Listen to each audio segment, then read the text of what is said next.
আচ্ছা, এখানে আমরা দেখলাম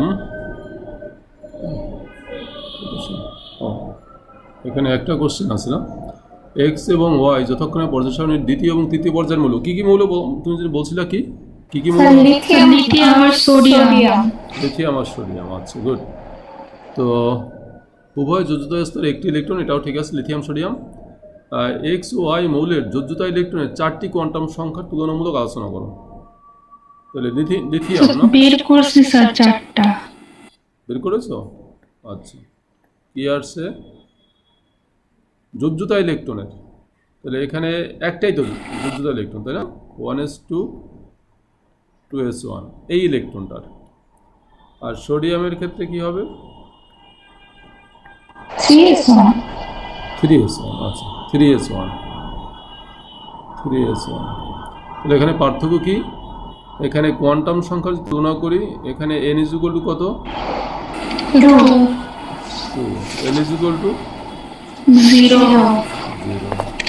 m = 0। s = plus half. আর এখানে n = 3। আর সব সেম।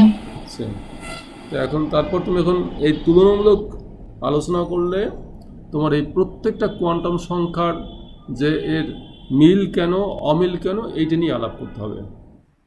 তো মিল যেমন সহকারী কোয়ান্টাম সংখ্যা, চুম্বক কোয়ান্টাম সংখ্যা, ঘূর্ণন কোয়ান্টাম সংখ্যা, এটা কেন এরকম হলো সেটা তো 4 নম্বরের কোশ্চেন।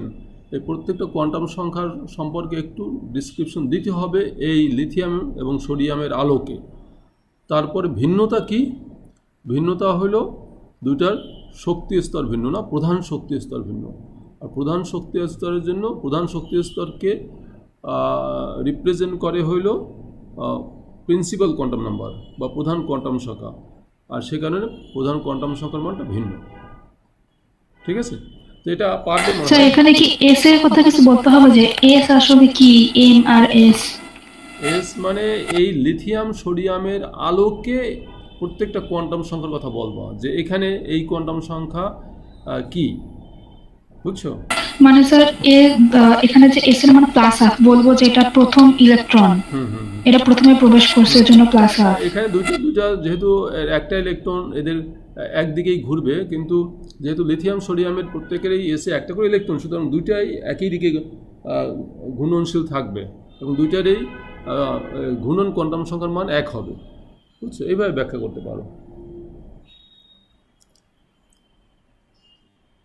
ঠিক আছে, এটা নিয়ে এটা অত বেশি মানে একদম কঠিন কোশ্চেন কিছু না, বা অত ভালো মানের কোশ্চেনও না, এটা মোটামুটি।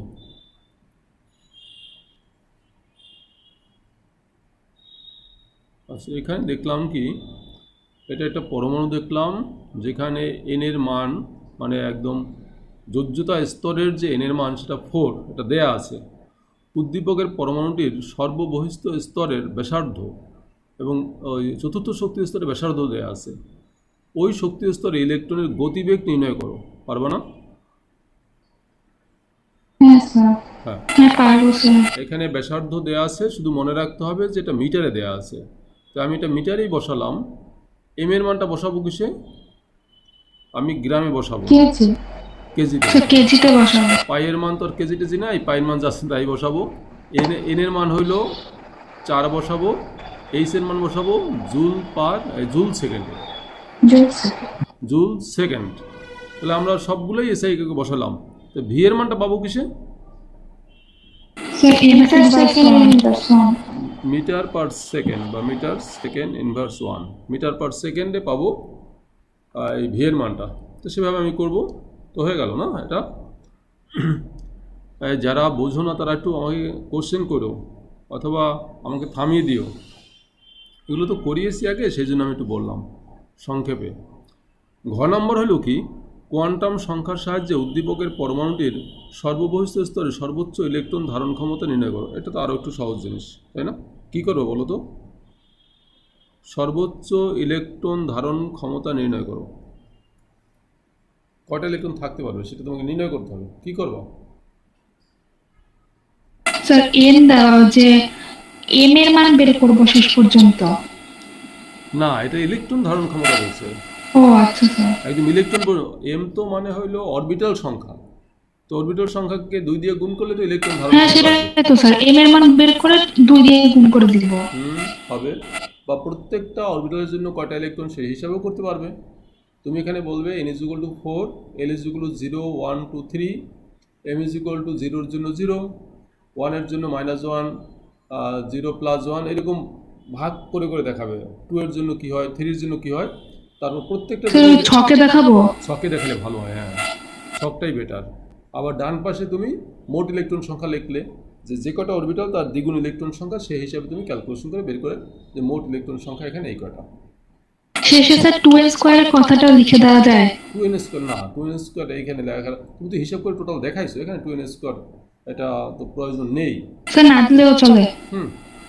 এখানে তো প্রয়োজনই নাই 2n স্কোয়ার। এইসব ফর্মুলা কখন ইউজ করবো, যদি কখনো এমসিকিউ আসে, সেই ক্ষেত্রে তো এত কিছু করার দরকার নেই, এত কিছু করার সময় নেই। সেই ক্ষেত্রে আমরা শর্টকাটে এই ইকুয়েশন ব্যবহার করে সরাসরি আমরা বের করতে পারবো। ঠিক আছে, এই সবাই বুঝতে পারছো এটা? হ্যালো, জি স্যার। আচ্ছা, এরপরে আসি আমাদের নতুন জিনিসে, তড়িৎ চুম্বকীয় তরঙ্গ এবং এদের বৈশিষ্ট্য।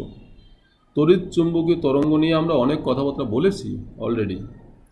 তড়িৎ চুম্বকীয় তরঙ্গ, এই যে আমরা যে রশ্মিগুলো জানি, যেমন ধরো এই কসমিক রে, গামা রে, এক্স রে, তারপর ধরো আল্ট্রাভায়োলেট রে, ভিজিবল রে, ইনফ্রারেড রে, মাইক্রোওয়েভ রে, তারপর রেডিও ওয়েভ রে, এই সবগুলো কিন্তু ইলেকট্রোম্যাগনেটিক রেডিয়েশন, মানে তড়িৎ চুম্বকীয় বর্ণালী।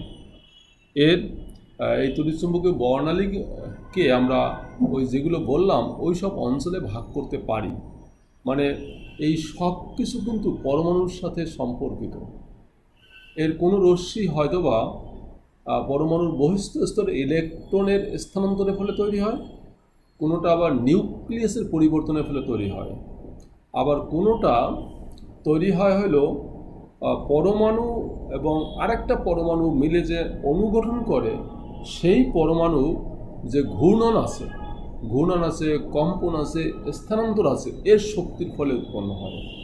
মানে সব কিছুই কিন্তু শক্তি মানে হইল পরমাণু, পরমাণুই তার জন্য দায়ী, পরমাণুর ইলেকট্রন দায়ী, পরমাণুর প্রোটন দায়ী, নিউক্লিয়াস দায়ী, বুঝছো, বন্ধন দায়ী, সবই হলো পরমাণু কেন্দ্রিক। এবং পরমাণু যখন আমরা সাধারণ অর্থে যেগুলো বুঝি, যে পরমাণু যখন একটা ইলেকট্রন একটা শক্তি স্তর থেকে আর একটা শক্তি স্তরে স্থানান্তর হয়, তখন একটা শক্তির পার্থক্য হয়। সেই শক্তির পার্থক্য যদি সে শক্তি উৎপন্ন করে ছেড়ে দেয়, তখন সেটা বিকিরণ হিসেবে আমরা দেখতে পাই। আবার যে শক্তি সে শোষণ করে, তখন আমরা শোষিত শক্তি হিসাবে আমরা চিহ্নিত করতে পারি। মানে শোষিত শক্তিটা কি, এটাকে বলা হয় মানে শোষণ বর্ণালী। একটা হলো বিকিরণ বর্ণালী, একটা হলো শোষণ বর্ণালী। শোষণ বর্ণালী হলো যে অঞ্চল থেকে শক্তির শোষিত হবে, সেই অঞ্চলের শক্তির অভাবের জন্য সেখানে একটা ডার্ক স্পট পাওয়া যায়, ডার্ক রেখা পাওয়া যায়, ডার্ক একটা অঞ্চল পাওয়া যায়। এ দ্বারা মানে মানে খুব সঠিকভাবে কাউকে শনাক্তকরণ করা যায় না। তো আমরা এই জিনিসগুলোই দেখব, এগুলো আমাদের জানা আছে। তড়িৎচুম্বকীয় তরঙ্গ, এদের বৈশিষ্ট্য। তরঙ্গ এটা আমরা জানি। তরঙ্গ মানে কি? তরঙ্গ হলো যার একটা নির্দিষ্ট দৈর্ঘ্য থাকে, নির্দিষ্ট বিস্তার থাকে, নির্দিষ্ট কম্পাঙ্ক থাকে, নির্দিষ্ট বেগ থাকে। এদের এই বৈশিষ্ট্যগুলো তরঙ্গ সংখ্যা থাকে। মূলত এদের 5টা বৈশিষ্ট্য থাকে সুনির্দিষ্টভাবে। প্রত্যেকটা তরঙ্গের, এই তরঙ্গ বলতে তড়িৎচুম্বকীয় তরঙ্গ, এই তড়িৎচুম্বকীয় তরঙ্গ, এই তড়িৎ এবং চুম্বকীয় কথাটা বলা হয়েছে কেন? এই তরঙ্গের মধ্যে 2টা বিষয় একসাথে থাকে। একটা হলো তড়িৎ ক্ষেত্র, আরটা হলো চুম্বক ক্ষেত্র। এই 2টা ক্ষেত্র পরস্পরের লম্বভাবে একসাথে চলে। তোমরা দেখে থাকবে, তোমরা তো নদী দেখেছো না? নদীতে যখন ঢেউ হয়, এই ঢেউয়ের সময় দেখবা যদি একটা ছোটো নৌকা ছেড়ে দেওয়া হয় ঢেউয়ের মধ্যে, তাহলে নৌকাটা মাঝে মাঝে এরকম ডুবে যায়, আবার জেগে ওঠে। মানে সে যখন ঢেউয়ের মধ্যে পড়ে তখন কিন্তু আমরা দেখতে পাই না, আবার যখন ঢেউয়ের উপরে পড়ে তখন আমরা দেখতে পাই।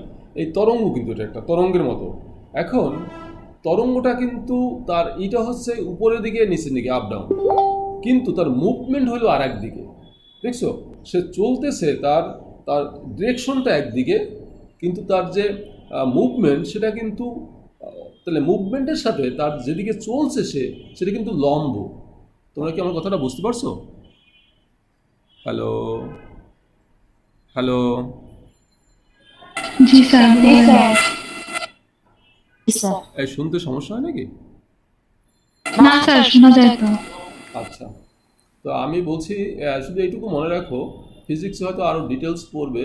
তরঙ্গ হলো এই তড়িৎচুম্বকীয় তরঙ্গ, এখানে দুইটা বিষয় আছে। একটা হলো তড়িৎ ক্ষেত্র, একটা চুম্বক ক্ষেত্র, যারা পরস্পরের সাথে লম্বভাবে থেকে মানে গতিশীল থাকে।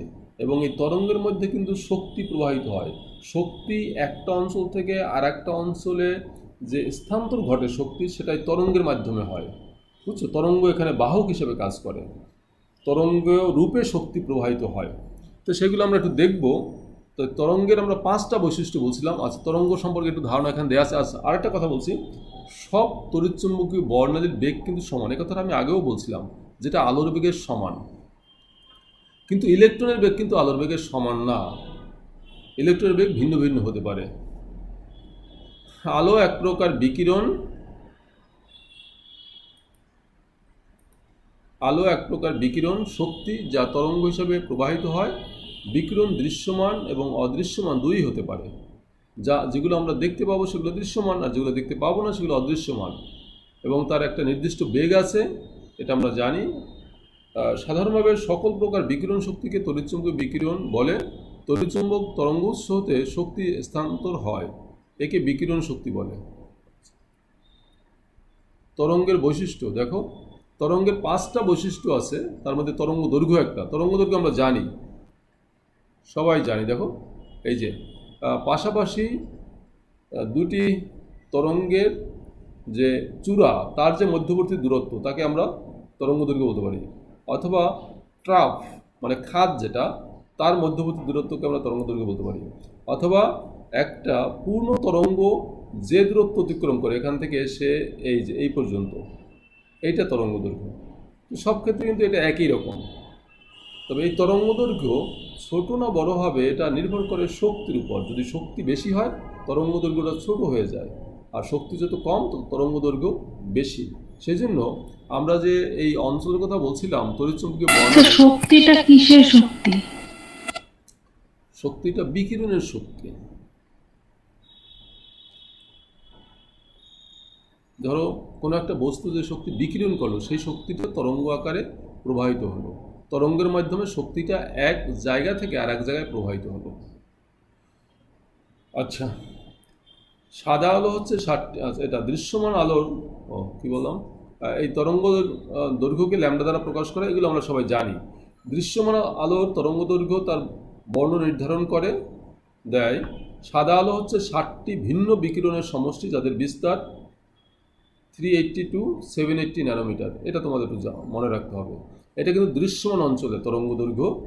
এবং ওই যে আমরা রংধনু বলছি, তার মধ্যে 7টা রং আছে। এই প্রত্যেকটা রঙেরই একটা নির্দিষ্ট তরঙ্গ দৈর্ঘ্য আছে, এবং সেই তরঙ্গ দৈর্ঘ্যগুলো এই অঞ্চলের মধ্যেই থাকে, এর কম বা বেশি হয় না। হয়তো বা কারোর কম কারোর বেশি, কিন্তু তারা সবাই এই অঞ্চলের মধ্যেই থাকে দৃশ্যমান অঞ্চলে। যেমন সূর্যরশ্মি, এটাও 7টা রঙের সমাবেশ, যেটাকে আমরা সাদা রং হিসেবে বলছি, সেটাও কিন্তু এই তরঙ্গ দৈর্ঘ্যের মধ্যে থাকে। এগুলোকে দৃশ্যমান বিকিরণ বলা হয়, কারণ আমাদের চোখ শুধুমাত্র এগুলোকেই চিহ্নিত করতে পারে, এই অঞ্চলটুকু। এটা খুবই ক্ষুদ্র একটা অঞ্চল। এর কম এটাও অনেক বড় অঞ্চল, এর বেশি এটাও অনেক বড় অঞ্চল। খুবই ক্ষুদ্র একটা অঞ্চলকে আমরা দেখতে পাই। তরঙ্গের বৈশিষ্ট্য আমরা বলছিলাম, তরঙ্গের এই যে 5টা বৈশিষ্ট্য, তার মধ্যে একটা হলো কম্পাঙ্ক। একটা তরঙ্গ দৈর্ঘ্য দেখলাম, 2 নম্বর কম্পাঙ্ক। কম্পাঙ্ক, আচ্ছা কম্পাঙ্ক কাকে বলে জানো? কম্পাঙ্ক আমরা যদি সহজভাবে বলি কি বলতে পারি, কম্পাঙ্ক কাকে বলে?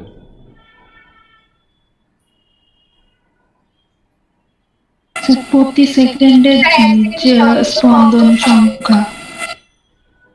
হ্যাঁ বলো কি? স্যার প্রতি সেকেন্ডে স্পন্দন সংখ্যা।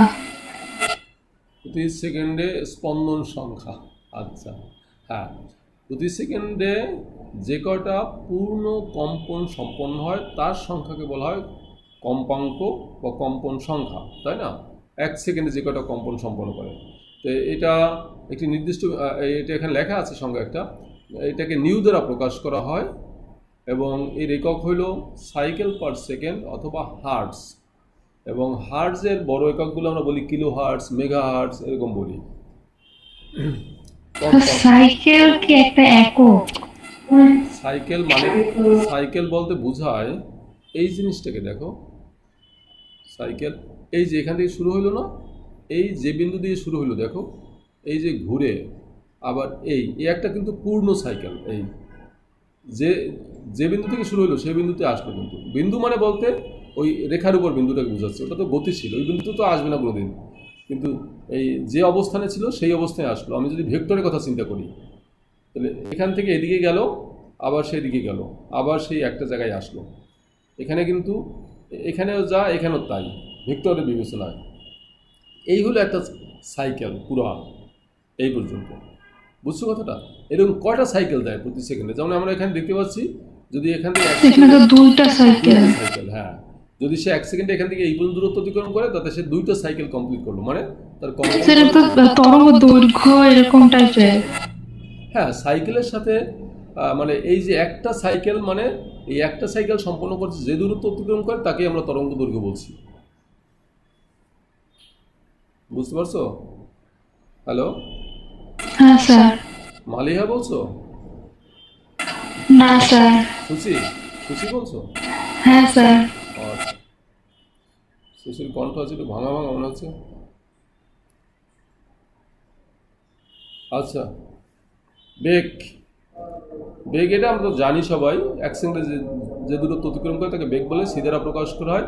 বেগকে centimetre per second, metre per second ইত্যাদিতে প্রকাশ করা হয়। এবং আলোর বেগ বা তড়িৎচুম্বকীয় সকল তড়িৎচুম্বকীয় বর্ণালীর বেগ আলোর বেগের সমান, এটা কনস্ট্যান্ট, এবং সেটা হলো 3 × 10⁻10 সেন্টিমিটার পার সেকেন্ড বা 3 × 10⁸ মিটার পার সেকেন্ড, এটা আমরা জানি। এবং এখান থেকে এটা সম্পর্ক জানি যে C is equal to nu lambda. Nu হলো কম্পাঙ্ক, ল্যামডা হলো তরঙ্গ দৈর্ঘ্য, বা ল্যামডা ইজ ইকুয়াল টু সি/ভি, বা নিউ ইজ ইকুয়াল টু আমরা লিখতে পারি সি/ল্যামডা, যে কোনোভাবে প্রকাশ করতে পারি। ঠিক আছে, এটা কনস্ট্যান্ট, এই দুইটা ভেরিয়েবল, এটা বিভিন্ন তড়িৎচুম্বকীয় বর্ণালীতে এই দুইটা ভেরি করে। দেখো, যদি সি কনস্ট্যান্ট হয় তাহলে এটা যদি কমে এটা বাড়বে, এটা যদি বাড়ে এটা কমবে, তাহলে একটা একটা কিন্তু ইনভার্স, তাই না? এটা যদি কনস্ট্যান্ট হয় নিউ সমানুপাতিক 1/ল্যামডা হয়, তাই না? হ্যালো, হ্যাঁ স্যার। আচ্ছা, এই তোমরা অন্যরা কোনো কথা টথা বলতেছো না কেন? অন্যরা কি শুনতে পাচ্ছ না, না প্রবলেম হচ্ছে শুনতে? জি স্যার, শুনতে পাই। ও, মালিয়া বলছে শুনতে পাই। আচ্ছা, আর অন্যরা? এই কয়জনের কণ্ঠই তো সবসময় শুনি, অন্যরা মাঝে মাঝে একটু হ্যাঁ বলো, হ্যাঁ বলো, শুনতেছি স্যার। হ্যাঁ বলো, আবার বলো। স্যার শুনতেছি স্যার। ও আচ্ছা, শুনতেছ, আচ্ছা আচ্ছা, ঠিক আছে, শুনতে পারলেই তো আমি খুশি থাকি। আচ্ছা ঠিক আছে, বেগ না, বেগ গেল। তরঙ্গ সংখ্যা, কি জন্য তরঙ্গ সংখ্যা বলো তো? এই তরঙ্গ সংখ্যাটা কি, এটা বুঝাইছিলাম। দৈর্ঘ্যের বিপরীত রাশি। এই যারা যারা যারা পরে আসছো তাদের আমি একটু আবার বলি, তাহলে একটু সমস্যা হতে পারে। ধরো এই যে একটা রেখা, এই রেখাটায় এই আরও যেতে পারে এরকম। ধরো এখানে আমরা দুইটাই দেখালাম।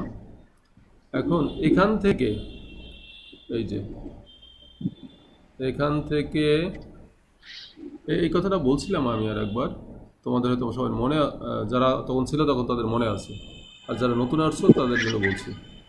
এইটুকু দূরত্ব হইল, হতে পারে সেটা 1 মিটার, হতে পারে 1 সেন্টিমিটার, যে কোনোটা একক দূরত্ব। ধরলাম এটা 1 সেন্টিমিটার, এটা হলো 1 সেন্টিমিটার, তাহলে এই হলো দূরত্ব 1 সেন্টিমিটার। তো এই 1 সেন্টিমিটার বা একক দূরত্বে যে কয়টা পূর্ণ কম্পন সম্পন্ন করে তার সংখ্যাকে বলা হয় তরঙ্গ সংখ্যা। 1 সেন্টিমিটার দূরত্ব অতিক্রম করতে যে কয়টা সে পূর্ণ কম্পন বা পূর্ণ তরঙ্গ দৈর্ঘ্য সম্পন্ন করে সেই তরঙ্গের সংখ্যাকে বলা হয় তরঙ্গ সংখ্যা। এখন আমরা দেখি এই যে এই পর্যন্ত এটা হলো তরঙ্গ সংখ্যা। আচ্ছা, তরঙ্গ সংখ্যার কম্পাঙ্ক তাহলে একই হয় না? ওই কথাটাই বলতেছি আমি। দেখো, এইটা হলো তরঙ্গ দৈর্ঘ্য, এইটা তরঙ্গ দৈর্ঘ্য, এটা ল্যামডা দ্বারা প্রকাশ করি। তাহলে আমরা এখান থেকে এখানে তরঙ্গ কয়টা হইল? 2টা, তাই না? তরঙ্গ 2টা হইল না? হ্যাঁ স্যার, 2টা। এই যে তরঙ্গ 2টা তুমি বের করলা কিভাবে? এখান থেকে এই পর্যন্ত দূরত্ব স্যার ল্যামডা। দেখে বুঝছি। ও আচ্ছা, দেখে চমৎকার উত্তর দিয়েছো তো, দেখে। আচ্ছা দেখো, এইখান থেকে এই পর্যন্ত দূরত্ব হইল ল্যামডা। ওরে, এখন কে আসলো? এখন আসা মানে আমি আর কালি ঝামেলা হয়ে যাবে আমার অনেক। আচ্ছা ঠিক আছে, সমস্যা নাই। দেখি এই মুহূর্তে কে আসলো।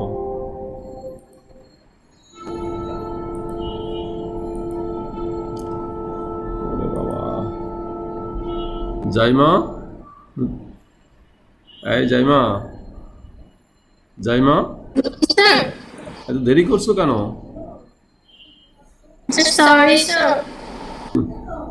তুমি কি ঘুমিয়ে পড়ছিলে? জি স্যার। অ্যালার্ম দিয়ে রাখবে যদি বিকালে ঘুমাও, অথবা আম্মুকে বলবা উঠাই দিতে। জাস্ট টাইমে আসবে, বুঝছো? হ্যাঁ, সরি স্যার। পাঠাবো তো, গ্রুপে জয়েনই করে নাই, কিভাবে পাঠাবো?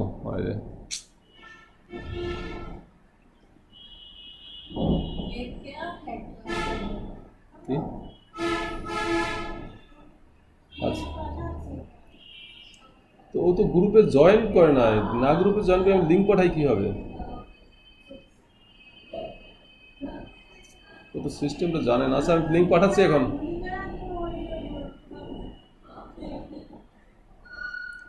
দাঁড়া 1 মিনিট।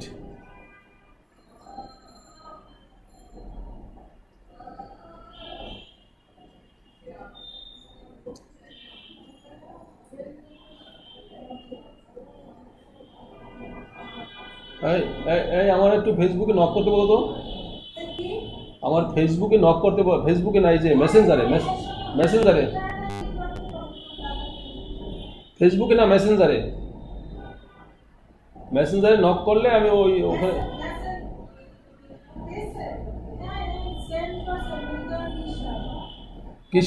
কিসে সেন্ড করছে? মেসেঞ্জারে আসেনি কিছু।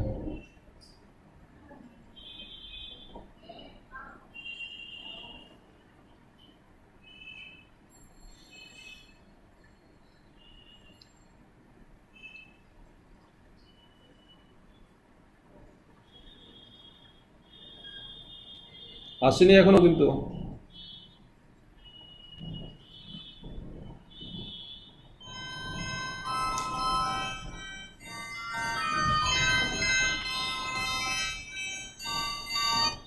হ্যালো ভেলু, হ্যাঁ ভালো আছে।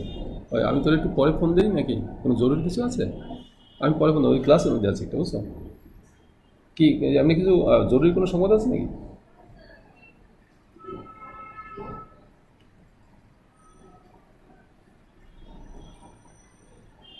ওটাকে আসে না কিন্তু এখনো। ওই মেসেঞ্জারে আমাকে একটু নক করতে বলো, মেসেঞ্জার। হ্যালো, তুমি শুনছো? মেসেঞ্জারে নক করতে বলো। আসেনি, এখনো আসেনি।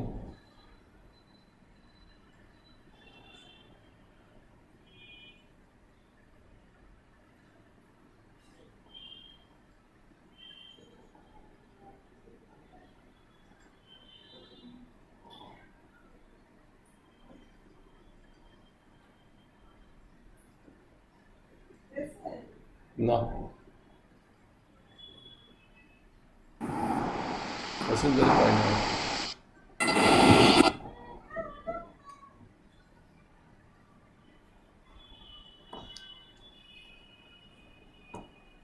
আচ্ছা, আমি যে কথাটা বলছিলাম, দেখো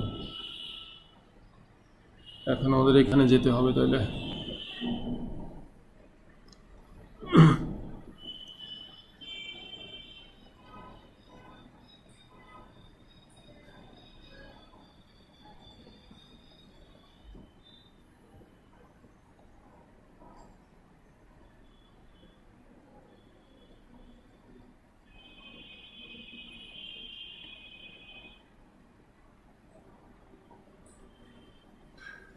আচ্ছা, এখানে বলছিলাম যে এখান থেকে এই যে দূরত্বটা এই পর্যন্ত বলছিলাম আমি 1 সেন্টিমিটার বা 1 মিটার, যা ধরো, মানে একটা একক ধরতে হবে, 1 সেন্টিমিটার। আর এই যে তরঙ্গ দৈর্ঘ্য যেটা এখান থেকে এই পর্যন্ত তরঙ্গ দৈর্ঘ্য, এটা ধরছি আমরা ল্যামডা। তরঙ্গ দৈর্ঘ্য ল্যামডাই আমরা বলছি। ধরো এই যে ল্যামডা, এই ল্যামডা সমান সমান ধরে নিলাম 0.5 সেন্টিমিটার। তাহলে এই যে 0.5 সেন্টিমিটার এখান থেকে এতটুকু, এই টোটাল ডিস্টেন্সটাকে আমরা 0.5 দিয়ে ডিভাইড করি, তাহলে কত পাই? 2 পাই না?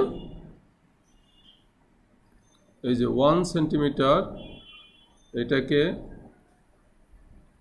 তুমি ডিভাইড করলা 0.5 দিয়ে, ইকুয়াল টু তুমি পাইলে 2। এই 2টা কি? এই তরঙ্গ দৈর্ঘ্যের সংখ্যা এখানে, বা তরঙ্গের সংখ্যা। তাহলে 1 সেন্টিমিটারে যে কটা পূর্ণ তরঙ্গ পাইলা তুমি, সেইটা হইল তরঙ্গ সংখ্যা। বুঝছো? মানে 1 সেন্টিমিটারে যে কটা তুমি তরঙ্গ পেলা, যে কটা পূর্ণ কম্পন পেলা, তাকে বলা হয়েছে তরঙ্গ সংখ্যা। এটাকে আমরা প্রকাশ করি নিউ বার দিয়ে, নিউ বার। তো তুমি নিউ বার সমান তাহলে পাইলা কি? নিউ বার সমান পাইলা, এটা হইল 1 আর নিচে হইল ল্যামডা। দেখো এই যে ল্যামডার মান বসাইছে বন্ধুটা। এরকম যদি আরও দিকে যেতা, 1 সেন্টিমিটার যে আরও লম্বা হতো, সেখানে যে আরও বেশি কম্পন থাকতো, তাহলে তুমি এই দৈর্ঘ্য দিয়ে মোটটাকে যে ভাগ করতো, তাহলে তার সংখ্যা পাইতে না? দেখো তুমি বুঝতে পারো কিনা? হ্যালো হ্যালো, হ্যাঁ স্যার। তাহলে আমরা তরঙ্গ সংখ্যা বুঝলাম কাকে?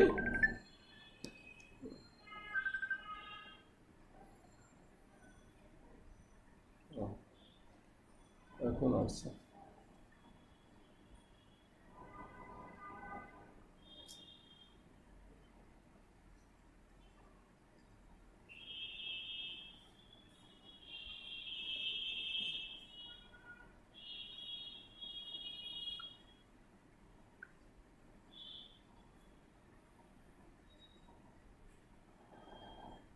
ও জানে কিভাবে ঢুকতে হবে, গুগল মিট দিয়ে ঢুকতে হবে।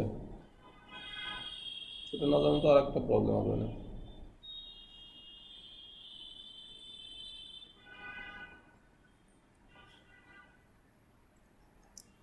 আচ্ছা, স্যার এই তরঙ্গ সংখ্যা কি বুঝতে পারছো সবাই?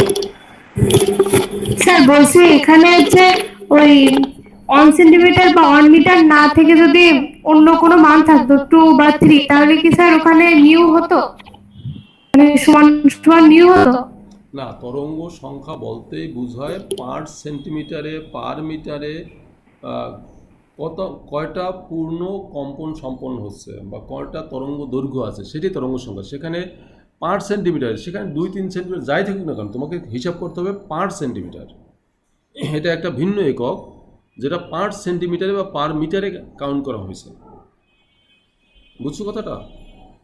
পার সেন্টিমিটার, তাহলে পার সেন্টিমিটার যে কটা তরঙ্গ পাবে, যে কটা এখানে তরঙ্গ সংখ্যা পাবে, পার মিটার হয়তো তার চেয়ে বেশি হবে, কিন্তু তোমার এককটা কিন্তু পার সেন্টিমিটার পার মিটারে। এই তরঙ্গ সংখ্যা বলতেই বোঝায় একক দৈর্ঘ্যে, একক দৈর্ঘ্যে যে কটা পূর্ণ কম্পন সম্পন্ন হবে সেটাই হলো তরঙ্গ সংখ্যা। আমার কথাটা বুঝতে পারছো? তুমি 2-3 সেন্টিমিটার নেও, সমস্যা নেই, কিন্তু তোমার হিসাবটা করতে হবে পার সেন্টিমিটার কয়টা আছে। তুমি কি বুঝতে পারছো? হ্যালো? হ্যাঁ স্যার। আচ্ছা,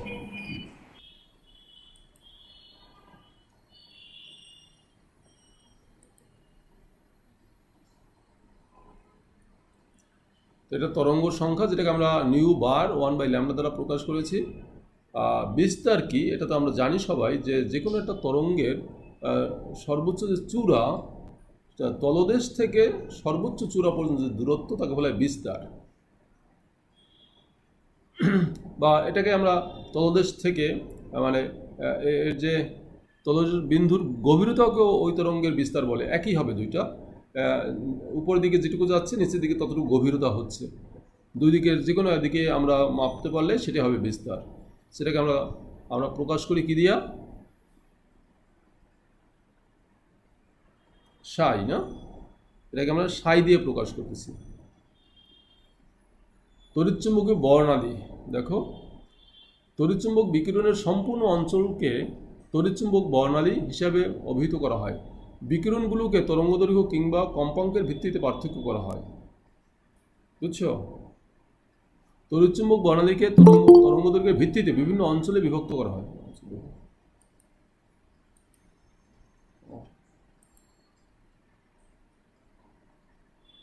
হ্যালো?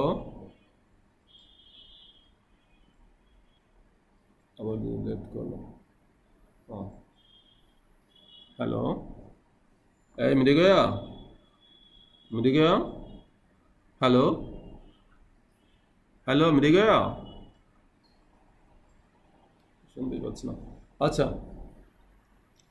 তো এখন আমরা তাহলে এই যে তড়িৎচুম্বকীয় বিকিরণ, এটাকে আমরা তড়িৎচুম্বকীয় বর্ণালী হিসাবে চিহ্নিত করছি, এবং তার বিভিন্ন অঞ্চলের কথা আমি বলছিলাম, সেগুলো আমরা এক এক করে দেখব। গামা অঞ্চল, এই গামা অঞ্চলেরও আগে হলো মহাজাগতিক যে রশ্মি, কসমিক রে, সেইটা। তো সেটা নিয়ে আমরা এখানে আলাপ করতেছি না ডিটেলস। গামা অঞ্চল সাধারণত, গামা অঞ্চলের তরঙ্গদৈর্ঘ্য 10⁻⁴ ন্যানোমিটার থেকে 10⁻² ন্যানোমিটার, এইটা একটু মনে রাখতে হবে এমসিকিউর জন্য। এই অঞ্চলে তরঙ্গদৈর্ঘ্য খুবই ক্ষুদ্র এবং অধিক শক্তি সম্পন্ন। গামা রশ্মি তেজস্ক্রিয় নিউক্লিয়াস কর্তৃক নিঃসরিত হয়, এই যে আলফা, বিটা, গামা। এবং এই রশ্মি নিউট্রন সক্রিয়ণ বিশ্লেষণ এবং মস বাবার বর্ণালীতে ব্যবহৃত হয়। এগুলো আমাদের লাগবে না, যে এমসিকিউ যদি মনে রাখতে পারো। এটা একটা নিরপেক্ষ রশ্মি, এটা চার্জহীন। রঞ্জন রশ্মি, এই অঞ্চলে তরঙ্গদৈর্ঘ্য হলো, ওখানে শুরু হলো 10⁻⁴ থেকে 10⁻², আর এটা শুরু হয়েছে 10⁻² ন্যানোমিটার থেকে 10 ন্যানোমিটার, মানে বাড়লো, একটু আস্তে আস্তে বাড়লো। গামা রশ্মির থেকে এক্স রের তরঙ্গদৈর্ঘ্য একটু বৃদ্ধি পেল। কোনো মৌলের নিউক্লিয়াস সংলগ্ন অভ্যন্তরীণ কক্ষের ইলেকট্রনীয় অবস্থান্তর ফলে, মানে এটাও কিন্তু ইলেকট্রনের স্থানান্তর ফলে হয়। হ্যাঁ বলো। স্যার একটু কষ্ট করে আগে স্লাইডটা দেওয়া যাবে, স্ক্রিনশট নিতে ভুলে গেছি স্যার। কষ্ট করতে পারবো না, এমনি দেখাতে পারি। আচ্ছা স্যার।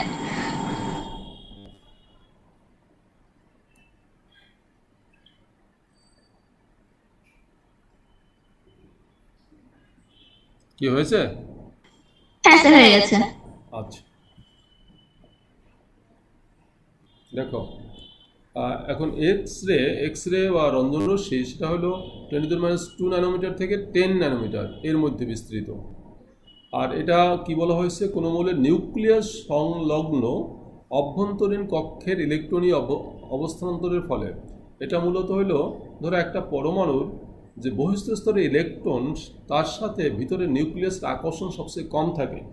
যত ইলেকট্রনটা ভিতরের দিকে যায় তত কিন্তু নিউক্লিয়াসের সাথে আকর্ষণ বেশি থাকে। তো এটা নিউক্লিয়াসের যে কাছাকাছি যে অঞ্চলগুলো, তার যখন ইলেকট্রনের স্থানান্তর ঘটে, সেটা তো অনেক শক্তির ফলে ঘটে। সেই যে শক্তির পরিবর্তন সেইটা হলো তার ফলে রঞ্জন রশ্মি উৎপন্ন হয়। ইলেকট্রনীয় অবস্থান্তরের ফলে যে শক্তির পরিবর্তন হয় তা ভারী মৌলগুলোর নিউক্লিয়াস কর্তৃক রঞ্জন রশ্মি শোষণ কিংবা নিঃসরণের সাথে সামঞ্জস্যপূর্ণ। বুঝছো? সাধারণত যে সমস্ত মৌলের, ভারী মৌল বলতে যাদের ইলেকট্রন সংখ্যা অনেক বেশি এবং তাদের ক্ষেত্রে এই রঞ্জন রশ্মি উৎপন্ন হয়। কোনো যাদের ইলেকট্রন সংখ্যা বা পারমাণবিক সংখ্যা অনেক বেশি তাদের উপর এক ধরনের শক্তি প্রয়োগ করে এই রঞ্জন রশ্মি উৎপন্ন করা হয়। এক্স রে ক্রিস্টালোগ্রাফির ব্যবহার বলা হয়েছে। ক্রিস্টালোগ্রাফি এক্স রে প্রতিপ্রভা এবং রঞ্জন রশ্মি নিঃসরণ সহ বিভিন্ন বিশ্লেষণীয় পদ্ধতিগুলোতে রঞ্জন রশ্মি ব্যবহৃত হয়। অতিবেগুনি রশ্মি আমরা একটু জানি সম্পর্কে।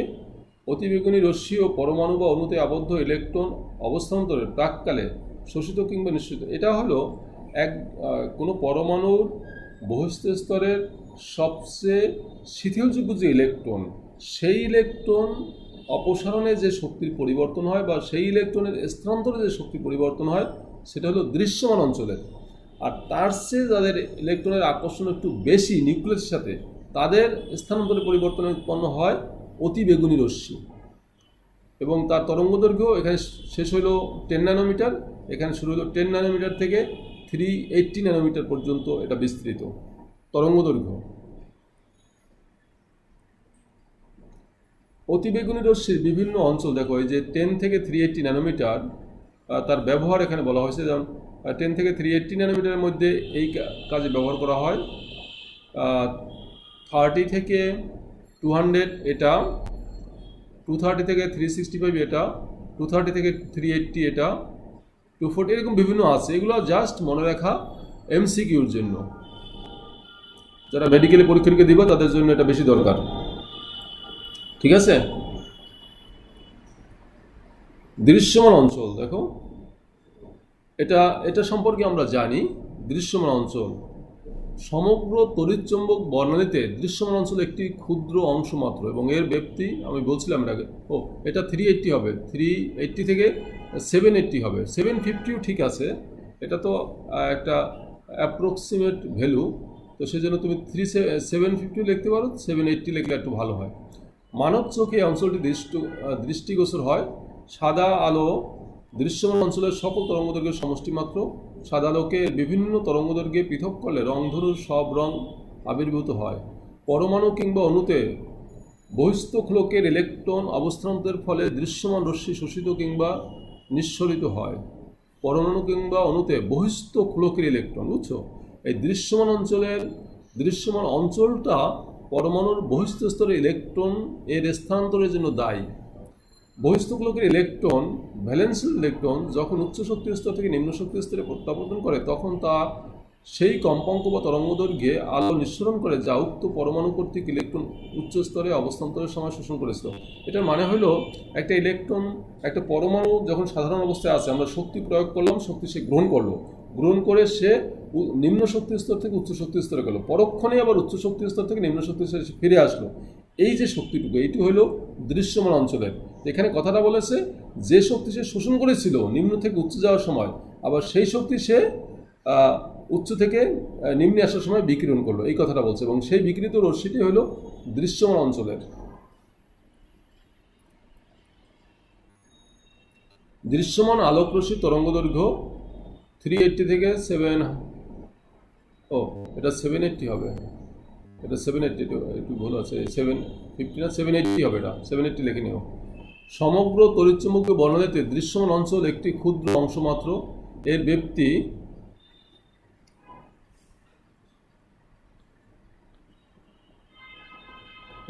দেখো, আর এটাও হলো 80। মানব চোখে এই অঞ্চলটি দৃষ্টিগোচর হয়। আচ্ছা, যেটা হলো এটা দুইবার আসছে। আচ্ছা দেখো, দৃশ্যমান আলোক রশ্মির তরঙ্গ দৈর্ঘ্য এখানে তো 7 এটা হইল কেন?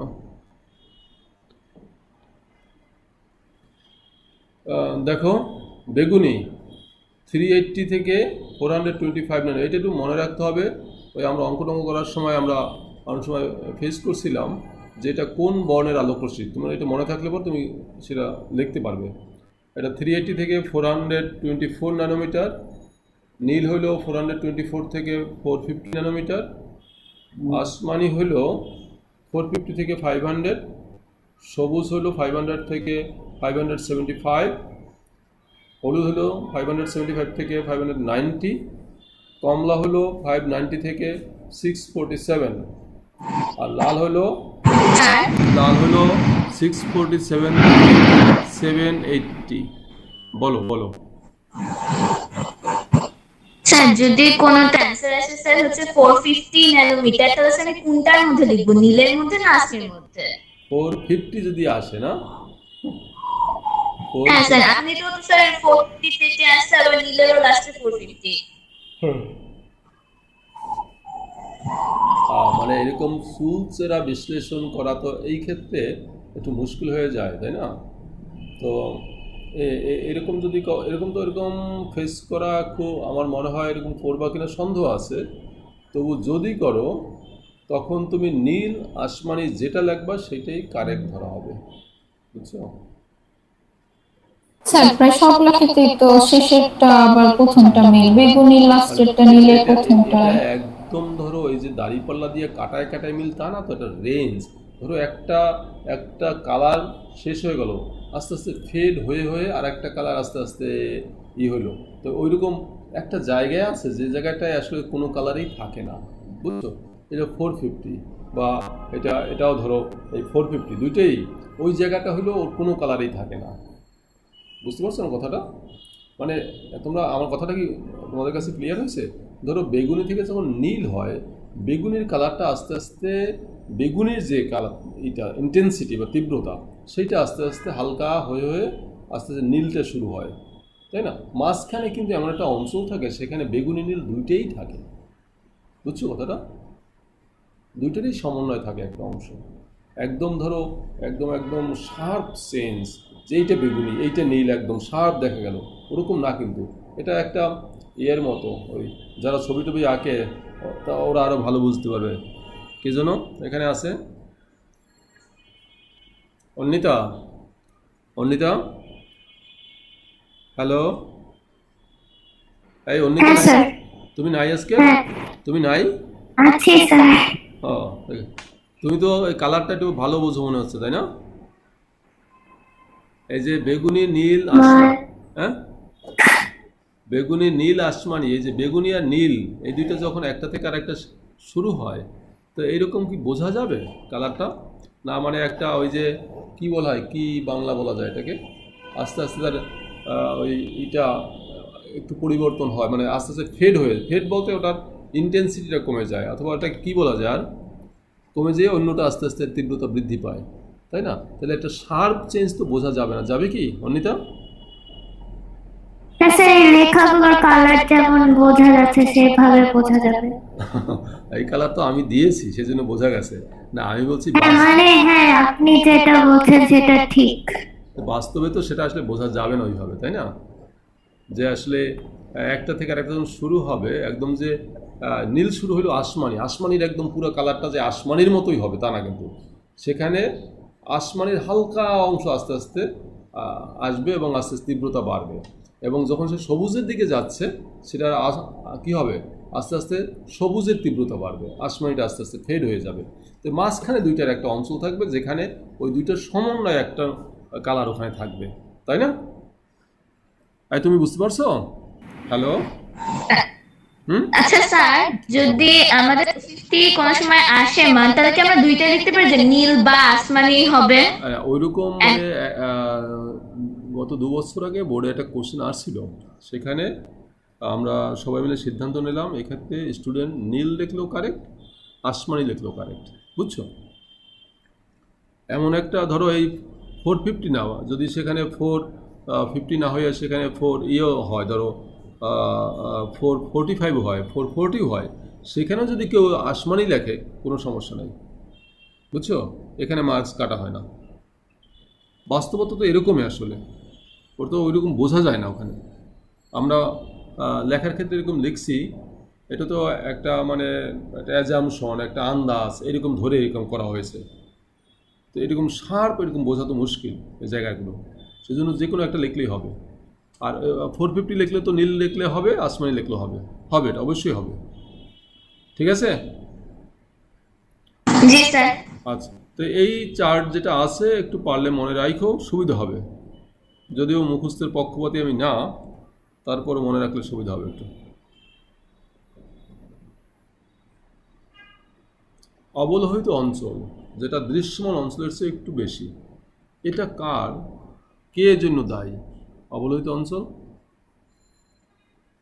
হ্যাঁ, এই কথাগুলো তোমরা একটু মনে রেখো, কারণ এই কথাগুলো তো বই তো এরকম হুবহু নেই। আমি কিন্তু তুমি যদি ইউভি থেকে শুরু করো বা এক্স রে থেকে শুরু করো, এক্স রেটা ছিল হলো ইলেকট্রন, কিন্তু সেই ইলেকট্রনগুলো নিউক্লিয়াসের কাছাকাছি। তারপর আমরা যখন ইউভিতে আসলাম, সেখানে দেখলাম ইলেকট্রনগুলো বহিস্থ খোলকের, কিন্তু সেই ইলেকট্রনগুলো একদম সর্ববহিস্থ খোলকের, যেটা সবচেয়ে কম আকর্ষিত, তার চেয়ে আকর্ষণ বেশি। আর দৃশ্যমান অঞ্চল হলো সর্ববহিস্থ ইলেকট্রন, এটা যোজ্যতা ইলেকট্রন, এবং যে ইলেকট্রনগুলো নিউক্লিয়াসের সাথে সবচেয়ে কম আকর্ষণে আছে, তার জন্য এই দৃশ্যমান অঞ্চলের আলোকরশ্মি উৎপন্ন হয় বা সৃষ্টি হয়। আর তারপরে আসলে অবলোহিত, এটা কারা আবার? এখন সর্ববহিস্থ স্তরের ইলেকট্রন তো শেষ, এর তো সর্ববহিস্থ আর কিছু নাই। স্যার আইআর রশ্মি। হ্যাঁ, আইআর, আইআর, এই অবলোহিতটাই। এই অবলোহিত রশ্মিটা সৃষ্টি হয় কী জন্য? এর জন্য কে দায়ী পরমাণুর?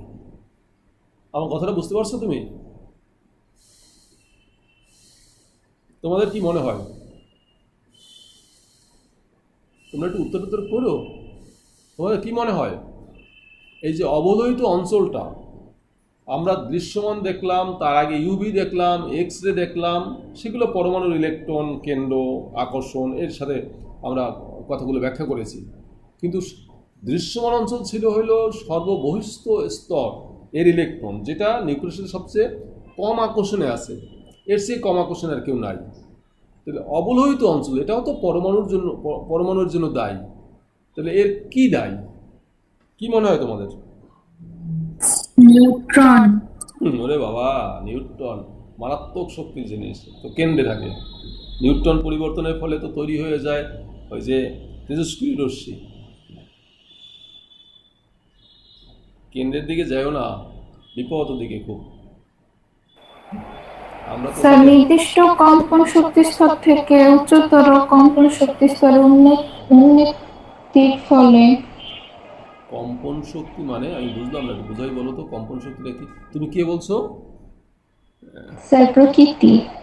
প্রকৃতি বলছো? আচ্ছা, তুমি কম্পন শক্তি বলো তো কি, কি বোঝাচ্ছ?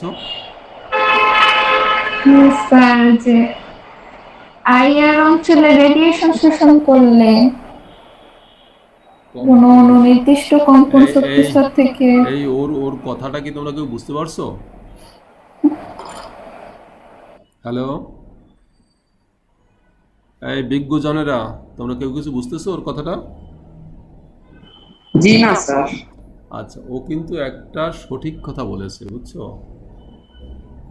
ওর মনে হয় এই জিনিসটা ও কোনো কারণে জেনে ফেলছে বা জানছে। হ্যাঁ, ও যা বলছে আমি একটু ব্যাখ্যা করি ওর কথার সাথে মিলিয়ে। একটা অণু তো একটা পরমাণু মিলে তো একটা অণু হয় না, না? সেখানে আরও অনেকগুলো পরমাণু থাকে। সেই পরমাণুগুলো কিভাবে থাকে? বন্ধনে আবদ্ধ থাকে, তাই না? বন্ধন মানে ইলেকট্রন, ইলেকট্রন মানে সেখানে হতে পারে, সাধারণত এটা সমযোজী বন্ধনের ক্ষেত্রে এটা প্রযোজ্য, বুঝছো এই কথাটা, আয়নিক না। এখন সমযোজী বন্ধনের যে ইলেকট্রনগুলো, এই বন্ধনের ইলেকট্রন, সেই ইলেকট্রনগুলো সবসময় কিন্তু একটা ভাইব্রেশনে থাকে, কাঁপতে থাকে, কম্পন শক্তি। ও যেটা বলছে কম্পন শক্তি, এই কম্পন শক্তি বা এই ভাইব্রেশন, এই কম্পন যদি যে আলোকরশ্মি ওখানে পড়লো, তার যে শক্তি, মানে আলোকরশ্মি সেটা তো একটা শক্তি, তার কম্পনের সাথে যদি ম্যাচ করে, তাহলে ও কিন্তু শক্তিটা ওখান দিয়ে শোষণ করবে। আর ম্যাচ না করলে বিষয়টা কি? মানে এই যে ধরো তুমি পানির কথা যদি আমি বলি,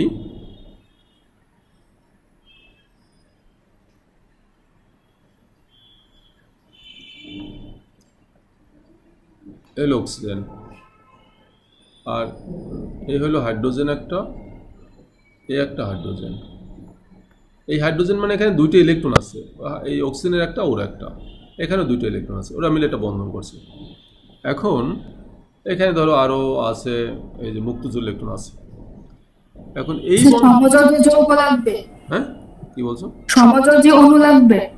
মানে এই যে মানে এই আয়নিক বন্ধনের ক্ষেত্রে তো ওরা আয়নিত অবস্থায় থাকে, তাই না, দ্রবণে। আর এছাড়া ওরা যেটা থাকে, যদি দ্রবণ না থাকে তাহলে তো কঠিন অবস্থায় থাকে সাধারণত, এবং কঠিন অবস্থায় তো অসংখ্য অণু মিলে একটা বৃহত্তর অণু গঠন করে আয়নের ক্ষেত্রে। আর সমযোজীর ক্ষেত্রে ওরা পলিমার গঠন করতে পারে, আবার একক অণু হিসেবে থাকতে পারে। তো ওখানে এই যে সমযোজী বন্ধনের এই যে সমযোজী বন্ধনটা, এই সমযোজী বন্ধনের ইলেকট্রন কিন্তু দুজনের সমানভাবে টানতেছে না। এর তড়িৎ ঋণাত্মকতা মানে এই ইয়ার অক্সিজেনের 3.5, তোমার তড়িৎ ঋণ তো এখনও পড়াই নাই, তোমরা 19 হয়তো বা শিখছো কিছুটা, আর এটা হলো 2.1। দুইটা টানার ক্যাপাসিটি কিন্তু একরকম না, তাহলে ও ইলেকট্রনটার দিকে টানে এইটা, আবার এটা এদিকেও টানে। এই দুইজনের মধ্যে টানার কারণে এখানে একটা কম্পন তৈরি হয়, এরকম ভাইব্রেশন। এই বন্ধনটা আংশিক ধনাত্মক, আংশিক ঋণাত্মক, হ্যাঁ, ওরকম। ওটা তো আমরা সাধারণভাবে বলছি যে টেনেও আংশিক ওই ঋণাত্মক হলো ও আংশিক ধনাত্মক হলো, এরকম হলো। তো সাধারণত এরকম যাদের পোলার বৈশিষ্ট্য থাকে তারাই এই আইআর অ্যাক্টিভ হয়, আইআর রশ্মিকে তারা শোষণ করতে পারে।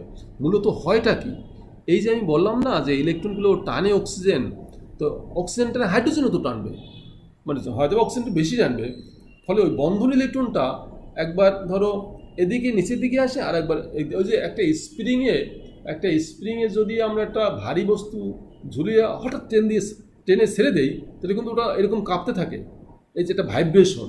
তো এটাও সেরকম, ধরো এটা একটা স্প্রিং, এটা বল, এটা ধরো এরকম স্প্রিংয়ের মতো আছে, এরকম।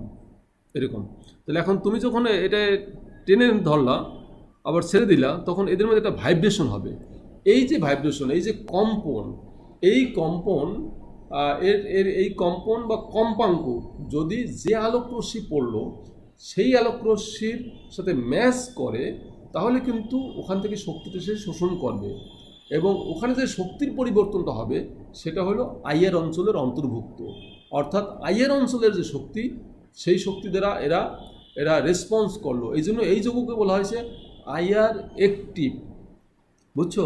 তো এই শক্তিটা মূলত, এই শক্তির জন্য দায়ীকে এর কম্পন, এই বন্ধনের ভাইব্রেশন, বুঝছো, যেটা প্রকৃতি বলছে একটু আগে। আমার কথাটা বুঝতে পারছো? আর আইআর অ্যাক্টিভ হয় সাধারণত কারা, যাদের মধ্যে এরকম পোলার বৈশিষ্ট্য থাকে, এরকম আংশিক ধনাত্মক ঋণাত্মক মেরু সৃষ্টি করতে পারে, ফলে তাদের মধ্যে এই একটা ভাইব্রেশন তৈরি হয়, আকর্ষণ, এবং একটা টানলো আবার একটা টানলো, এই যে একটা ভাইব্রেশন তৈরি হলো, এই ভাইব্রেশন ফলে যে কম্পন তৈরি হলো সেটা আইআর অঞ্চলের অন্তর্ভুক্ত। এই তোমরা কি বুঝতে পারছো কিছু আইআর? তাহলে আমরা সমযোজী পোলারটা, এটা তো সমযোজী যৌগের ক্ষেত্রে এই পোলার কথাটাও, আয়নিক এই সমযোজী বন্ধনের আয়নিক বৈশিষ্ট্য তাকে বলা হয় পোলার, বুঝছো? আবার আয়নিক যৌগের যেটা হয় সেটা হলো পোলার আয়ন। আয়নিক যৌগের মধ্যে যেটা হয় সেটা হলো পোলার আয়ন। সেক্ষেত্রে তো ওরা ইলেকট্রনগুলো নিয়ে একদম পুরো নেগেটিভ একটা পজিটিভ হলো, তাদের মধ্যে ওইরকম বিপরীত পোলারিটি সৃষ্টি হয় না, যে আংশিক ধনাত্মক। সেখানে বন্ধনটা কিভাবে থাকে, এটা তো একটা স্থির বৈদ্যুতিক আকর্ষণের মাধ্যমে থাকে আয়নিক যৌগ, তাই না? সম্পূর্ণ ঋণাত্মক, সম্পূর্ণ ধনাত্মক থাকে। আর শোনো, ওখানে যেটা হয়, ওখানে তো আছে, কিন্তু সেটার শক্তি ধরো একটা ধনাত্মক একটা ঋণাত্মক, এই যে বিপরীত আয়ন, তাদের মধ্যে যে আকর্ষণ, তার মধ্যে শক্তি আরও অনেক বেশি, সেই শক্তির তুলনায় আইআর কিছুই না। সুতরাং আইআর এখানে মানে আইআর সেখানে কোনো রেসপন্সই করবে না, বুঝছো আমার কথাটা? বা আইআরের শক্তি দিয়ে ওই বন্ধনটার কোনো কিছু করা যাবে না।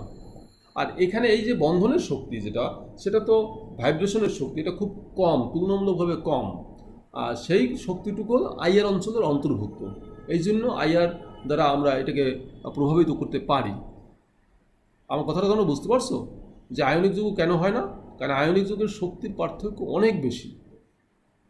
সবাই কি শুনছো আমার কথাটা? আচ্ছা, ঠিক আছে তাহলে না? এ নিয়ে আর কোনো কোশ্চেন?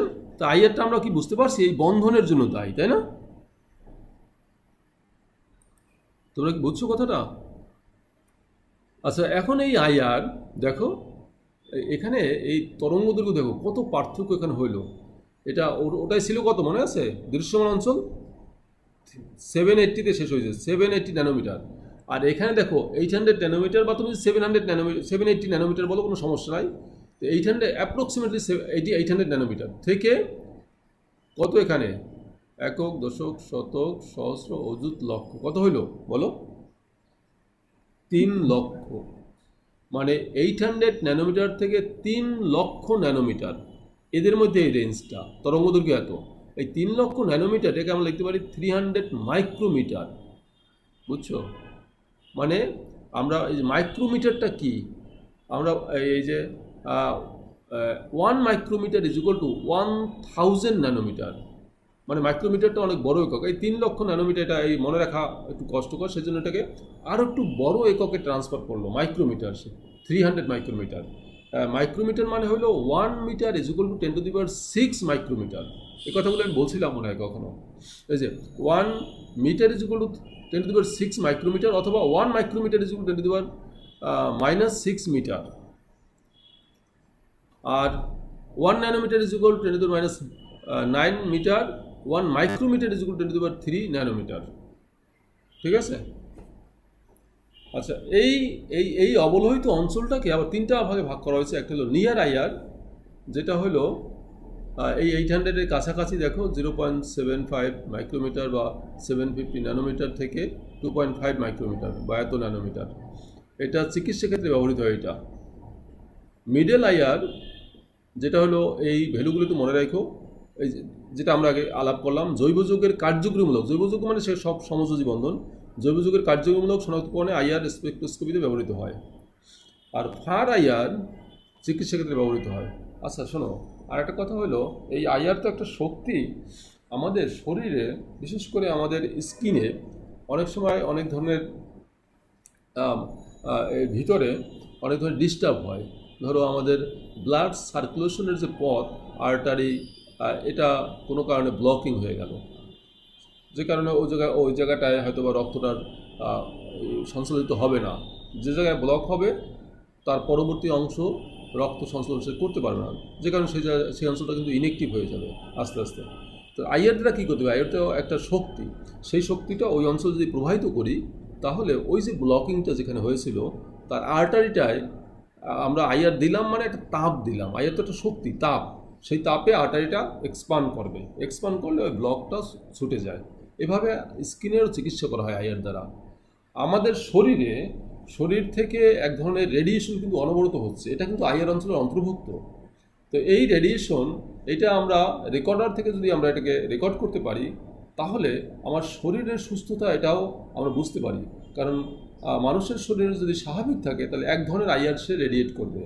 যদি অস্বাভাবিক হয়, কোথাও কোনো ডিস্টার্ব থাকে, তাহলে কিন্তু এই আইআরের যে তীব্রতা বা তার যে বিকিরণের যে রশ্মির তরঙ্গদৈর্ঘ্য, সেটা ভিন্ন হবে।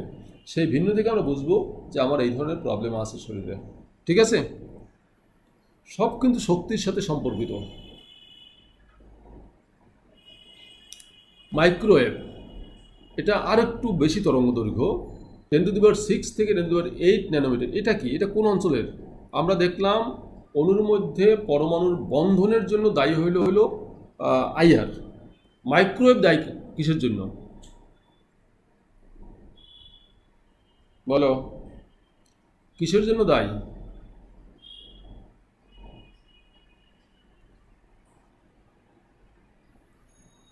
তোমরা কি শুনতে পাচ্ছ না? সবাই লিভ নিছো? কোনো সাউন্ড টের পাচ্ছি না। আছো? টের পাচ্ছি না তো। আমি কি বলছি যে এই আইআর অঞ্চলটা দায়ী কিসের জন্য? স্যার আইআর তো যে কম্পন শক্তি কারণে হয়। কি কি বলছো? স্যার আইআর তো কম্পন শক্তির কারণে হচ্ছে। হুম হুম হুম। আর মাইক্রোওয়েভ, তারপরে তো মাইক্রোওয়েভ। মাইক্রোওয়েভটা হলো এই যে ধরো একটা অণুর মধ্যে যে পরমাণু সমূহ থাকে, তাদের বলছিলাম একটা আছে কম্পন শক্তি, সেটা বুঝলাম বন্ধনের। একটা আছে অণুসমূহ চলে একসাথে, এই স্থানান্তর শক্তি বলা এটাকে। আর একটা আছে ঘূর্ণন শক্তি, পরমাণু সমূহ নিজ অক্ষের চারপাশে ঘুরে। এই যে শক্তিটা, এই শক্তির সাথে হলো, এটা খুবই কম শক্তি, এই শক্তির সাথে হইলো সম্পর্কিত মাইক্রোওয়েভ। বুঝছো কথাটা? এটাকে বলা হয় তার আবর্তনী শক্তি বা রোটেশনাল এনার্জি।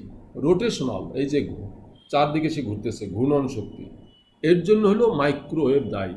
যদি এমসিকিউ কখনো আসে যে কোন অঞ্চলটা কিসের জন্য, বা এই এমসিকিউ এরকম কোশ্চেন আসতে পারে, তাহলে তোমার এগুলো একটু মনে রাখতে হবে, যেটা হলো রোটেশনাল এনার্জির জন্য মাইক্রোওয়েভ উৎপন্ন হচ্ছে। ঠিক আছে? রেডিও ওয়েভ, এটা কি আবার? এটা আরও শক্তি কম, তরঙ্গ দৈর্ঘ্য আরও অনেক বড়।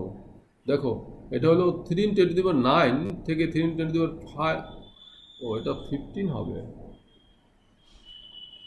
ও 5 হার্টস, হ্যাঁ কমছে, ঠিক আছে ঠিক আছে, এটার কমছে পর্যন্ত হয়ে থেকে রেডিও অ্যান্টেনাতে উচ্চ কম্পাঙ্কের পর্যায়ক্রমিক বিদ্যুৎ এসি প্রবাহ দ্বারা এসব তরঙ্গের সৃষ্টি করা হয়। পরমাণু অর্থাৎ বিজোড় সংখ্যক, ও আচ্ছা এইটা খুঁজছিলাম আমি। এটা দেখো 10⁸ থেকে 10⁻12 ন্যানোমিটার। বলো তো এটা কত? 10⁸ ন্যানোমিটার মানে কতটুকু, কত সেন্টিমিটার? হ্যালো হ্যালো 10⁸ থেকে 10⁻12 এত ন্যানোমিটার এর তরঙ্গ দৈর্ঘ্য। মানে কি 10⁸ মানে কি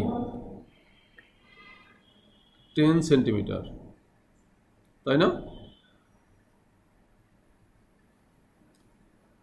কি 10⁸ 10 সেন্টিমিটার না? এটা বোঝো তোমরা? 10⁹ হইলে হচ্ছে 1 মিটার, তার চেয়ে 10 কম বা কম। আর এখানে কত হবে?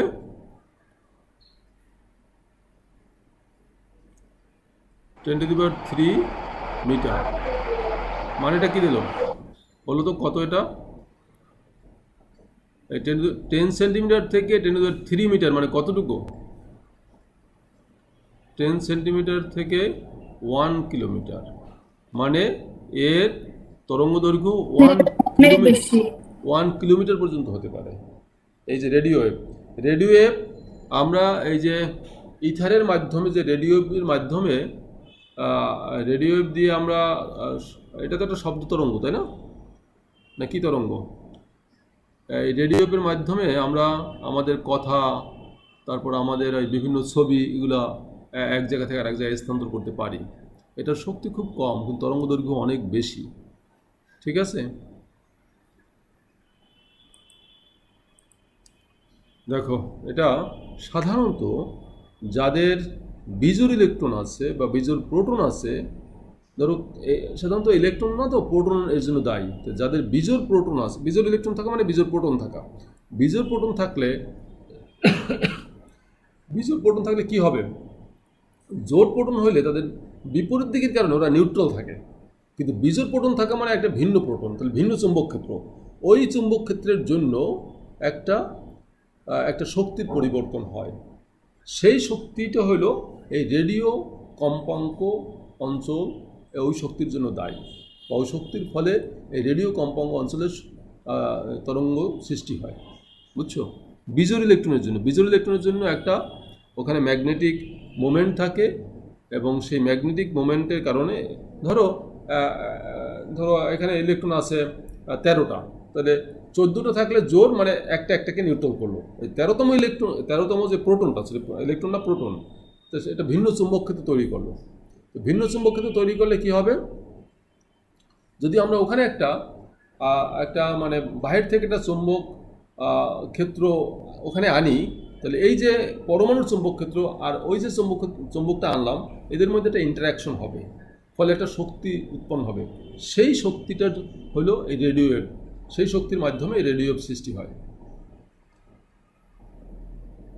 এখানে এসব এটা এমআরআই, এই গগজ মানে হলো এটা এমআরআই, ইংলিশটা রয়ে গেল, বাংলা হয়ে গেছে এমআরআই। এসব এমআরআই পরমাণুযুক্ত,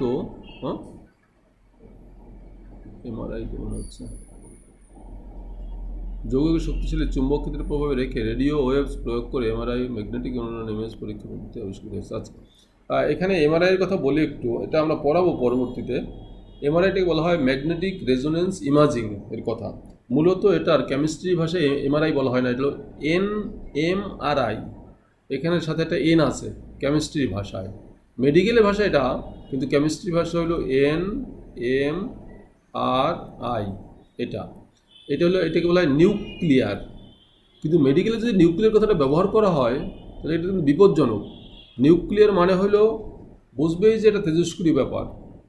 তো এইটা যদি একজন পেশেন্টকে বলা হয় তোমাকে এনএমআরআই করা হবে, মানে নিউক্লিয়ার ম্যাগনেটিক রেজোনেন্স ইমেজিং, এইটা তোমাকে করা হবে, তখন সে এমনিই আটকে উঠবে, আরও এমনি পেশেন্ট, সে আরও ওটা শুনে আরও সে দুর্বল হয়ে যাবে।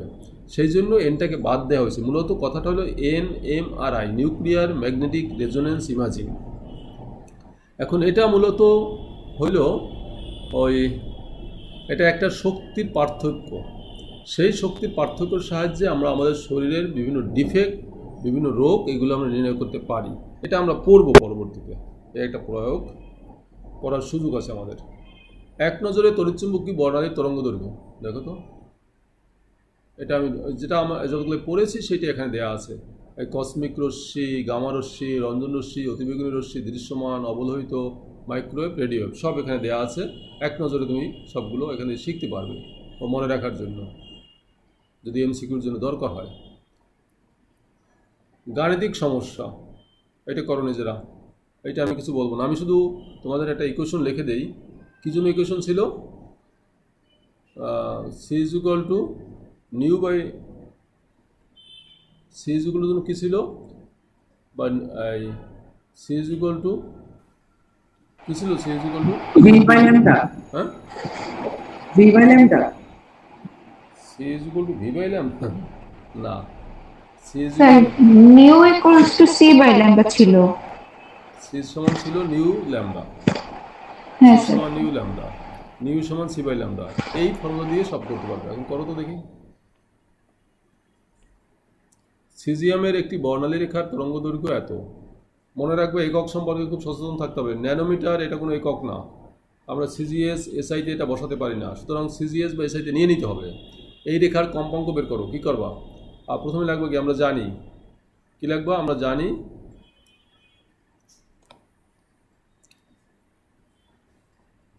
কি লেখা যাবে?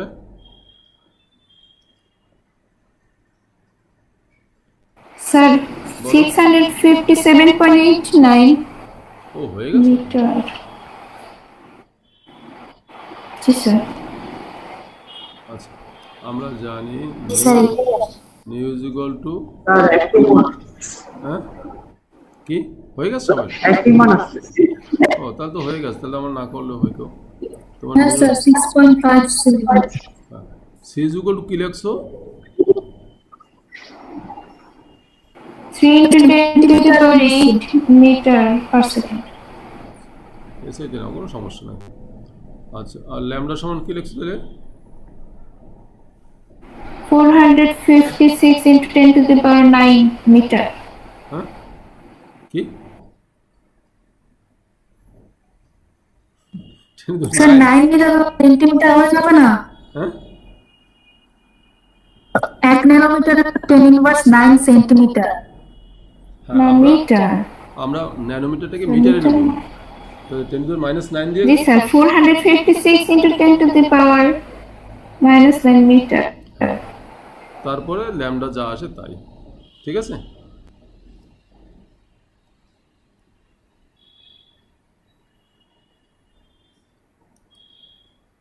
সবাই একই রেজাল্ট আসছে? সবার কি জি স্যার। আচ্ছা, ট্রাফিক সিগন্যালের সবুজ আলোর তরঙ্গদৈর্ঘ্য এত ন্যানোমিটার, এই বিকিরণের কম্পাঙ্ক কত? এত পারবা, একই রকম পারবা না সবাই? আগেরটার মতোই। নিউজ ইকুয়াল টু জি sir c by lambda. Okay, একজন রেডিও অপারেটর এত মেগাহার্টজ কম্পাঙ্কে প্রচার করে, ট্রান্সমিটার দ্বারা পাঠানো বেতার তরঙ্গগুলির দৈর্ঘ্য কত? কি করবা? মেগাহার্টজ মানে নিউ দেয়া আছে, তুমি এটা নেবা কিসে? হার্টস। তো মেগাহার্টসকে হার্টসে কীভাবে নিতে হয়? তরঙ্গ দৈর্ঘ্য বের করতে হবে না? 10⁶ দিয়ে ভাগ দিতে হবে। আচ্ছা, আমরা লিখি এখানে, আমরা জানি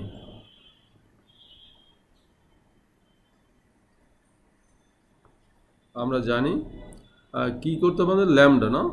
ল্যামডা সমান কি হবে? কি হবে? সি বাই ল্যামডাই তো বের করতে হবে। ও সরি এটা না, সি বাই নিউ হবে, সি বাই নিউ। এখন এখানে কিসের মান দেওয়া আছে বলো তো একটু? সি তো আমরা জানি, আমরা লিখলাম 3 × 10⁸ মিটার পার সেকেন্ড। আর নিউ সমান কত দেওয়া আছে? 14। এটা মেগাহার্টজ দেওয়া আছে। আমি নেব কিসে এটাকে? মিলছে। এটা নেব কিসে? মেগাহার্টসে 10⁶ হার্টসে নিলাম, এটা হার্টস। মিলছে স্যার। ও ফাইন। তো ল্যামডা পাইছো কি কোন এককে পাইছো? Sir meter. Meter. Okay okay okay, মিলে গেছে যখন, আর কোনো সমস্যা নাই।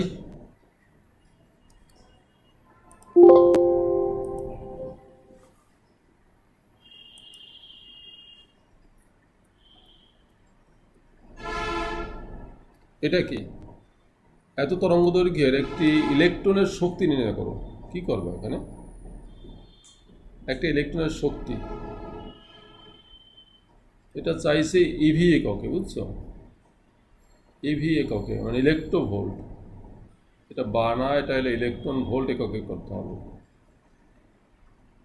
ইলেকট্রন ভোল্ট এককে, ইলেকট্রন ভোল্ট এককে মান দেওয়া আছে 1 জুল ইকুয়াল টু এত ইলেকট্রোভোল্ট, এটা দেওয়া আছে। কি করা যায়?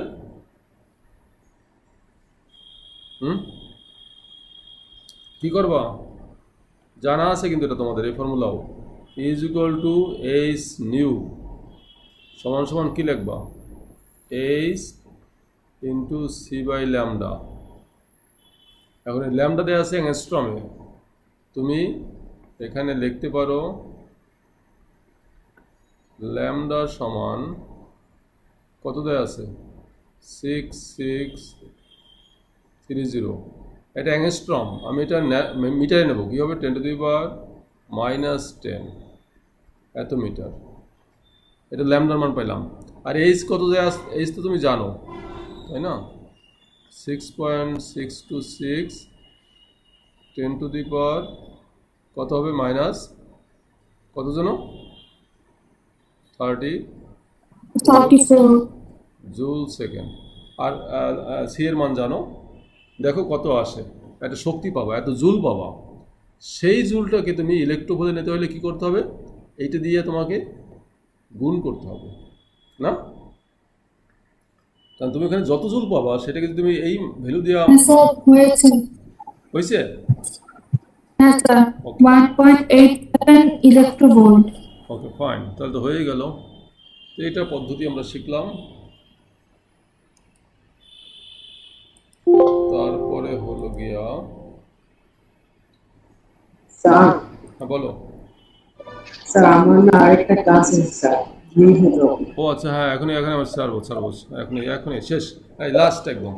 একটি বিকিরণের কম্পাঙ্ক এত মেগাহার্টজ, এ তরঙ্গ, এটা পারবা তো? তরঙ্গ সংখ্যা আমি বলি একটু, তরঙ্গ সংখ্যাটা বের করবা গিয়া নিউ বার সমান 1/λ। তুমি এখান থেকে ল্যামডার মান বের করবা, যেটা তুমি আগে থেকে বের করতে, তারপর তুমি নিউ বার বের করবা 1/λ, মানে যা পাইলা সেটাকে 1/λ। এখানে ল্যামডা বসাইলেই তুমি মানটা পাবা। যদি এটা মিটারে নাও পার মিটার হবে, যদি সেন্টিমিটারে নাও পার সেন্টিমিটার হবে। ঠিক আছে? যেহেতু মিটারে নিয়েছে তো মিটারে বসাতে পারবো, মানে এসে এককে, তাইলেই হবে। তাইলেই সবাই বুঝছো এটা? তো তুমি এখান থেকে ল্যামডার মান বের করবা, ল্যামডাটা পরে নিউ বারে নেবা, নিউ বার মানে তরঙ্গ সংখ্যা, তাইলে হবে। ঠিক আছে?